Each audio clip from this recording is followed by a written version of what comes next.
High students, this is learn the skill. তো তোমালোকে সুধি আছিলা যে কলেজ ট্ৰান্সফাৰ কেতিয়া হ'ব।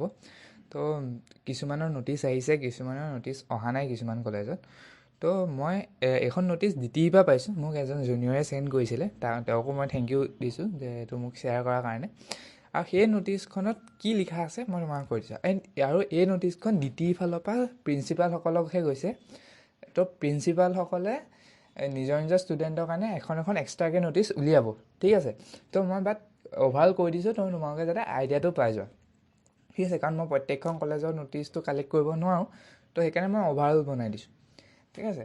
ইয়াত তুমি কোৱা আছে with reference the subject I would like to inform that as per approved guidance for the institutional transfer of first year student of Government Engineering College and Government Polytechnics of Assam. এই ন'টিচখন বহুত engineering college and পলিটেকনিকৰ কাৰণে হেৰি হ'ব দেই, accept হ'ব।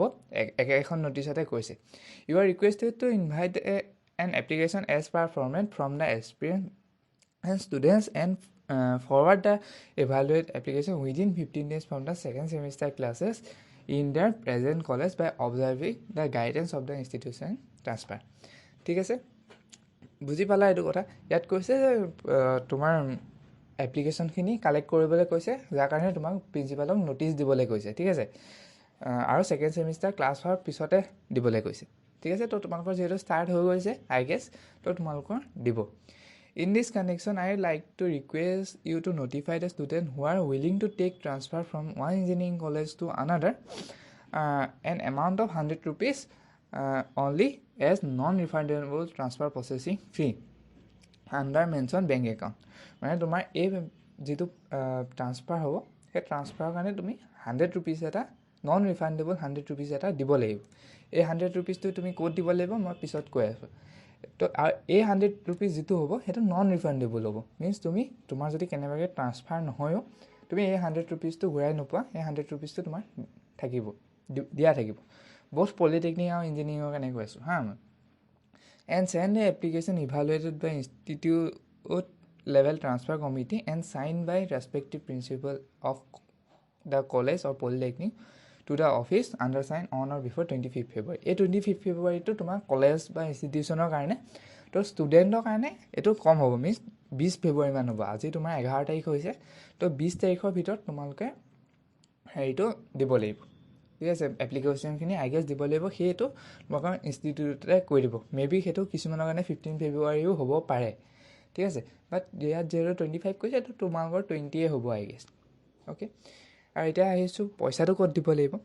পইচাটো তোমালোকে ইয়াত দিব লাগিব, তোমালোকে বেংক একাউণ্টৰ ডিটেইলছ যে আছে তাত দিব লাগিব। ইয়াত তুমি কেনেকৈ দিবা, তোমালোকৰ UPI হেৰিটো খুলিবা, তাত থ্ৰ' বেংক বা টু বেংক এনেকৈ থাকিব। তাত তোমালোকে ষ্টেট বেংক অফ ইণ্ডিয়া বুলি মাৰিবা, ফাৰ্ষ্ট বেংকটো চিলেক্ট কৰিবা। বেংকটো চিলেক্ট কৰাৰ পিছত একাউণ্ট নম্বৰ মাৰি দিবা। একাউণ্ট নম্বৰ মাৰি দিয়াৰ লগে লগে তাত অট'মেটিকেলি আহিয়ে যাব ডাইৰেক্টৰ অফ টেকনিকেল এডুকেশ্যন হয়, নহ'লে কণ্ট্ৰলাৰ অফ দ্য এক্সামিনেশ্যন, এই দুটাৰ ভিতৰত কোনোবা এটা অট'মেটিকেলি আহি যাব। তাত ক্লিক কৰি দিবা। IFSC ক'ড তোমালোকে ভৰাবই নালাগে, অট'মেটিকেলি তাত ফিল হৈ যাব, বুজি পালা। তো তেনেকৈ তোমালোকে 100 rupees এটা পে' কৰিব ল'বা। যদি কোনোবাই সেইটো আজিলৈকে কৰা নাই, কাৰোবাৰ যদি সেইটো অসুবিধা হয়, তোমালোকে মা বা দেউতাৰ এনেকৈ বেংক একাউণ্টটো চিলেক্ট কৰি একাউণ্ট নাম্বাৰটো মাৰি পেলাই পঠাই চাবা গৈছেনে। তো তাৰপিছত দিয়ালে 100 rupees পঠাই দিবা, ঠিক আছে। তো তেতিয়া তোমালোকে বুজি পাবা কথাটো, অ'কে। এতিয়া তোমালোকৰ ট্ৰান্সফাৰৰ কাৰণে বহুখিনি গাইডেঞ্চ আছে, সেই গাইডেঞ্চখিনি মই নাযাওঁ, বাট মই কিছুমান বেছিক গাইডেঞ্চ তোমালোকক মই কৈ দিব বিচাৰিছোঁ। এই ইনষ্টিটিউট ট্ৰান্সফাৰটো তোমালোকে ব্ৰাঞ্চ হিচাপে এলট হ'ব। And third semester class start হোৱাৰ দুসপ্তাহৰ ভিতৰত তোমালোকৰ ব্ৰাঞ্চ এলট হ'ব। এইটো কথা মই ক্লিয়াৰ কৰি দিছোঁ অকণমান। তোমালোকে যেতিয়া ছেকেণ্ড ছেমিষ্টাৰত ট্ৰান্সফাৰ হ'বা, থাৰ্ড ছেমিষ্টাৰ যেতিয়া তোমালোকে পাবা, তেতিয়া তুমি যিখন কলেজত ট্ৰান্সফাৰ পাবা সেইখন কলেজত তুমি এডমিশ্যন ল'ব লাগিব। আৰু এডমিশ্যন লওঁতে তুমি গম নোপোৱা তুমি কোনটো ব্ৰাঞ্চ পাবা, ঠিক আছে। তুমি ব্ৰাঞ্চ হিচাপে তাত এডমিশ্যন ল'ব লাগিব। এডমিশ্যন লোৱাৰ পিছত এখন তাতো ট্ৰান্সফাৰ কমিটি এখন আছে, সেই ট্ৰান্সফাৰ কমিটিয়ে তোমালোকৰ CEE ৰেংকৰ বেচিছত তোমালোকৰ এটা ব্ৰাঞ্চ দিব, ঠিক আছে।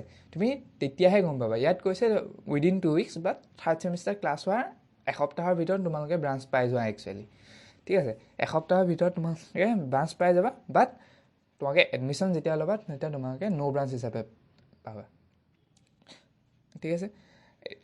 Inter institute branch transfer will be done by institute with the okay এইটো তোমালোকৰ CEE ৰেংকৰ বেচিছত হ'ব বুলি তোমাৰ ইয়াত কৈছে। The process of branch transfer should be completed within 2 weeks, 2 সপ্তাহৰ ভিতৰত এই ট্ৰান্সফাৰটো থাৰ্ড ছেমিষ্টাৰ ক্লাছ ষ্টাৰ্ট হোৱাৰ 2 সপ্তাহৰ ভিতৰত কমপ্লিট কৰিব লাগিব বুলি কৈছে।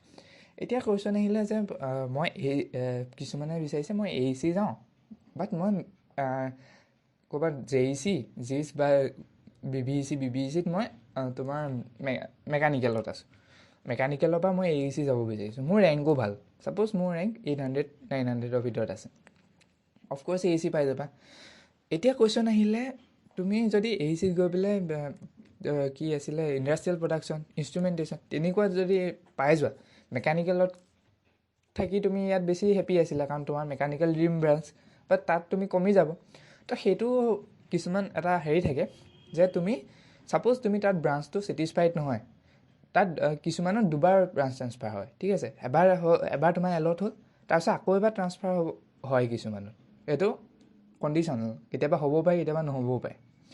তাৰপাছত যেতিয়া ট্ৰান্সফাৰ হ'ল, তুমি ছাপ'জ ইনষ্ট্ৰুমেণ্টেশ্যন বা ইণ্ডাষ্ট্ৰিয়েল প্ৰডাকশ্যন থাকিলে, তুমি ছাপ'জ ছেটিছফাইড নহয়, তুমি তাত ট্ৰান্সফাৰটো কেঞ্চেল কৰি অৰিজিনেল কলেজখনলৈ ঘূৰি আহিব পাৰিবা, বাট তেতিয়ালৈ থাৰ্ড ছেমিষ্টাৰ প্ৰায় 1-1.5 মাহৰ ক্লাছ তোমাৰ গুচি যাব।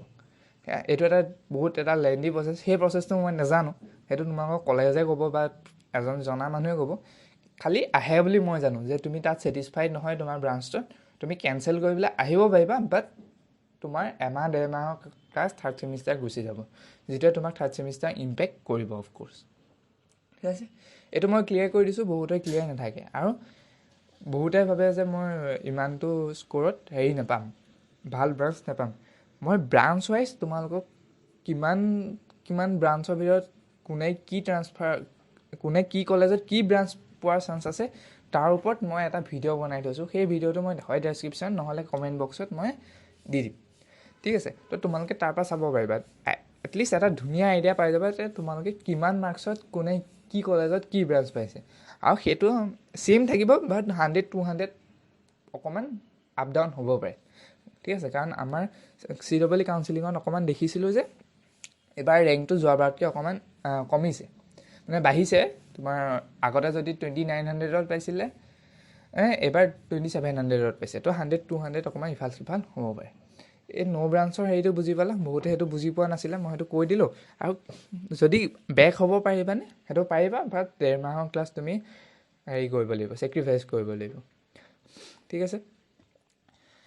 তাৰপিছত এইখন তোমালোকৰ হেৰিখন ফৰ্মখন, এই ফৰ্মখনত তোমাক সুধিছে name of the student, father name, present institute বা college, present branch, roll number of the student, এইটো আছটো ৰোল নাম্বাৰটো লিখিবা, ৰেজিষ্ট্ৰেশ্যন এইটো আছটো ৰোল নাম্বাৰ লিখিবা, কণ্টেক্ট নাম্বাৰ লিখিবা, কণ্টেক্ট নাম্বাৰ পেৰেণ্টছ লিখিবা, where the students willing to take transfer সেইটো লিখিবা, ৰিজন অফ দ্য ট্ৰান্সফাৰ। চোৱা ৰিজনটো ইমান মেটাৰ নকৰে, খালি বেছি বেয়াকৈ নিলিখিবা, বোলে লিখি দিছা বোলে কলেজখন মোৰ বেয়া, ইনফ্ৰাষ্ট্ৰাকচাৰ বেয়া, কলেজত ভাল নপঢ়ায়, সেইবোৰ নিলিখিবা, কাৰণ প্ৰাইমেৰী লেভেলত তোমাৰ হেৰিটো এপ্লিকেশ্যনখন ৰেফাৰ কলেজে কৰি দিব, বাট সেইকাৰণে তুমি এইটো নিলিখিবা যে কোনোবা যদি গুৱাহাটীৰ হয় AEC ট্ৰান্সফাৰ কৰিব বিচাৰিছা, ঘৰৰ ওচৰত হয় এনেকৈ লিখিলা, কোনোবা গোলাঘাটৰ পৰা ছাপ'জ JEC আহিব বিচাৰিছা, যোৰহাট ওচৰ হয়, সেইটো লিখি দিলা, ঠিক আছে। এনেকৈ লিখি দিলে তোমাৰ হৈ যাব, এইটো ইমান মেটাৰ নকৰে। ভেলিড ছাপৰ্টিং ডকুমেণ্ট, এইটো তোমাৰ CEE ৰেংক কাৰ্ড দি দিবা, কি লাগিব সেইটোও মই কৈ আছোঁ, ৰেংক অফ CEE এইটো লিখি দিবা, ৰেংক কি পাইছিলা, পলিটেকনিকৰ কাৰণে ৰেংকটো লিখি দিবা, এডমিটেড কি কাষ্টত তুমি হেৰি হৈছিলা, জেনেৰেল OBC হ'লে OBC, আৰু কিছুমান মই যেতিয়া এখন দেখিছোঁ তোমালোকৰ EWSৰ হেৰি ট্ৰান্সফাৰ নিদিওঁ, হেৰি ফ্ৰীডম ফাইটাৰত ট্ৰান্সফাৰ নিদিওঁ, সেইবোৰ লিখা আছে, সেইবোৰ তোমালোকে ইমান হেৰি নকৰিবা হা, মই কৈ দিছোঁ। কিছুমানে সেইটো দেখি এপ্লাই নকৰে, এপ্লাই কৰি দিবা, ঠিক আছে, কেতিয়াবা হেৰি হৈ যায়, ঠিক আছে। সেইটো কিছুমানে মানে EWSত নহয় বুলি এপ্লাই নকৰে, বাট কৰি দিবা, এপ্লাই হেৰি ট্ৰান্সফাৰ হৈ যায়, ঠিক আছে। ইয়াৰ ছিগনেচাৰ অফ দ্য পেৰেণ্টছ কৰি দিবা, ইয়াৰ ছিগনেচাৰ অফ দ্য ষ্টুডেণ্ট কৰি পেলাই এইখন ছাবমিট কৰি দিবা কলেজত, ঠিক আছে। আৰু এই ফৰ্মখন যদি তোমালোকক লাগে মোক মেইল কৰি দিবা, মই মেইলত তোমালোকক গোটেই PDF-টো দি দিম, তাৰপৰা তোমালোকে এই ফৰ্মখন ডাউনলোড কৰি ল'ব পাৰিবা। আৰু তোমালোকৰ যেতিয়া তোমালোকে ছাবমিট কৰিবা এই ফৰ্মখন, তাৰ লগত তোমালোকে কি দিব লাগিব মই এবাৰ কৈ দিছোঁ। সেই ফৰ্মখন দিবা, এই যে পে'মেণ্ট কৰিছিলে 100 rupees সেইটো দিবা, তাৰ মানে শ্লিপটো দিবা। দেন তোমালোকে দিবা কলেজৰ যে ৰেজিষ্ট্ৰেশ্যন, তোমালোকে যে কলেজৰ ষ্টুডেণ্ট হয় তাৰ আইডেণ্টিফিকেশ্যন কিবা এডমিশ্যন শ্লিপ এটা জেৰক্স কৰি পেলাই দি দিবা। এই তোমালোকে 3টা দি পেলাই দি দিলে হৈ যাব, ঠিক আছে। এইটো খালি মিছ নকৰিবা, কেতিয়াবা কিবা ভেলিড ডকুমেণ্ট নাথাকিলে হেৰি হৈ যায়। আৰু তোমালোকে কলেজত নিজেই, যদি তোমাৰ কলেজৰ পৰা ন'টিচ নাহে, নিজেই গৈ পেলাই দি দিবা, ঠিক আছে। আৰু ট্ৰান্সফাৰক লৈ পেলাই যদি তোমালোকক কিবা ডাউট আছে মোক সুধিব পাৰা, মই তোমালোকক ভালকৈ বুজাই দিম। মই ভিডিঅ'টোত প্ৰায়খিনি কথাই মই তোমালোকক কভাৰ কৰিছোঁ যে তোমালোকক কি ডাউট থাকিব পাৰে, আৰু ৰেংক ৱাইজ তোমালোকক কিমানত ট্ৰান্সফাৰ হয় সেইখিনিও মই তোমালোকৰ আগৰ ভিডিঅ'ত কৈ থোৱা আছে, সেইটোও মই লগাই দিম যাতে তোমালোকে বুজি পোৱা, ঠিক আছে। ক্লিয়াৰ হৈ যায়, কিছুমানে চাইছা সেইটো, কিছুমানে যোনে নাই চোৱা সেইটো চাই ল'ব পাৰিবা। তো সেইটোৱে কথা। আৰু তোমালোকক যদি সুধিব বিচাৰে যে আমুক কলেজত ট্ৰান্সফাৰ ল'ব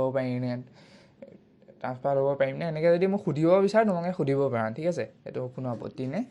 তো সেইটোৱে আৰু। তো ঠিক আছে, আজিৰ ভিডিঅ'টো ইমানেই আছিলে। তো বুজি পাইছোঁ, আশা কৰিছোঁ বুজি পাইছা। তো ঠিক আছে দিয়া, থেংক ইউ ছ' মাছ।